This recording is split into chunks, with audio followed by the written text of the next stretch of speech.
Author websites. Why should you have one? There are a lot of benefits to having an author website. One is that it builds your brand. That's pretty obvious. Another is that it gives your readers a home base to learn more about you and your work. And it's also a great way to expand your reach and reach a wider audience. So if you need to know how to make one, then join us on Lulu University.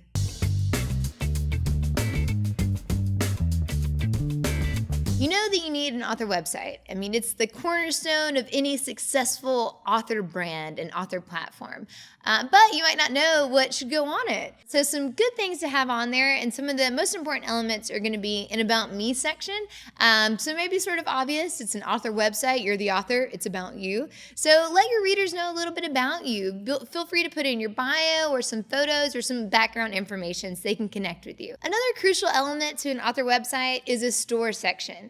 So this is going to be really great to help your readers find where to buy your books immediately upon coming to your website. This is also a great way to integrate with your Shopify page and sell directly to your readers from your website. Another great thing to add is a blog. So this can be, some behind the scenes information. What are you writing now? It could even be, what you saw in your garden this afternoon. So a blog can be a great way to generate content for your readers and let them know a little bit more about you through doing so. Another great thing to add is contact. So they found your author website and that's great, but they may want to connect with you on another level. So be sure to include your social icons, any channels that you're active on, so that it makes it even easier for your readers to find you. Website design. What should my website look like? So there are a lot of different opinions here, but I would just encourage you to look at other authors that are maybe in your genre or in your field and see what their websites look like and take what you like and leave what you don't. When designing your website, you want to make sure that it is clean, simple, and easy to read. Some best practices are using high-res images. So any images you want to use on your website, make sure they're high resolution so you get a really clean and crisp image. You also want to make sure that the page is easy to navigate. So when you get to your page, where do you want the reader to go? Do you want them to go to your shop section? Do you want them to be drawn to your blog? Do you want them to find your social icons? Whatever the layout is that you want for your website, just make sure that it has a really easy design for the reader to work through and navigate. Let's talk about some website building tools. There are a lot of resources out there, so always remember that you can test these out and see how they work and then decide. So first up is Wix. So for Wix, they have a ton of templates to choose from, but it's important to note that once you choose a template, if you want to change it, you'll have to redesign and rebuild the page to change it. So keep that in mind. Wix also has customer support through all major channels, which is really helpful, and they have 5 pricing tiers. So there are all different levels you can look at depending on your needs. Wix also has a cheaper monthly version available than Squarespace, and it also offers a free version, which can really be great when you're testing out platforms.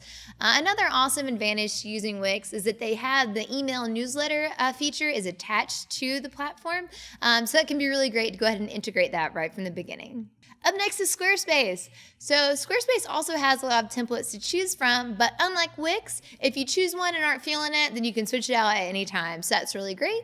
Another good thing about Squarespace is that it's responsive. So this is great for using mobile or tablet. So this is another feature that Wix doesn't have right now.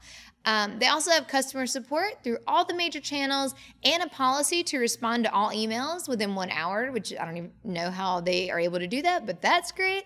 And they also have 4 premium pricing tiers and a 14-day free trial. Up next is WordPress. So WordPress is great because it offers a free plan as well as 3 paid plans. So again, you can kind of see what works for you and what you need. It's important to note that WordPress is not as intuitive as Squarespace and Wix. So it's not just drag and drop. It does take a little bit more than that to get your site up and running. But that being said, WordPress is really powerful and very customizable. So don't write it off just because you have to do a little bit more work to get it where you want it to be. It's definitely a good option to check out. If you're not sold on those options, we do have something else for you that takes all of the guesswork out of it, sort of the quick and dirty way to make an author website. So Title Pager was created by Joshua Mack, and it was created with self-published authors in mind. So this is really great because you will go to the Title Pager website and essentially create your author website in about 4 steps. So what you'll want to do, step 1, is go to the website, put in your ISBN, and by doing this, what's really great about Title Pager is it's going to pull in all the metadata for your book. So the book information, the title, your cover, and it'll pull in custom buy links as well. So just by putting in your ISBN, you already basically have built all this great information about where to find your book and what the book is about. Step 2 on Title Pager will be selecting your design. So they have a lot of designs to choose from, so you can just go through and see which one makes the most sense with your book. Step 3 is where you can add any other content. So if you have reviews or interviews, videos, any kind of additional content that you want to share with your readers, step 3 is where you're going to add it. Step 4, so you can publish the site now by choosing either pricing tier. So you can do $12 a month or $130 a year. After your initial purchase, Title Pager will send you a coupon so you can create additional book sites for only $3 each. Do you have any questions about creating your own author website? If so, then drop them in the comments below. And if you like this video, then be sure to hit subscribe, and we will see you next time.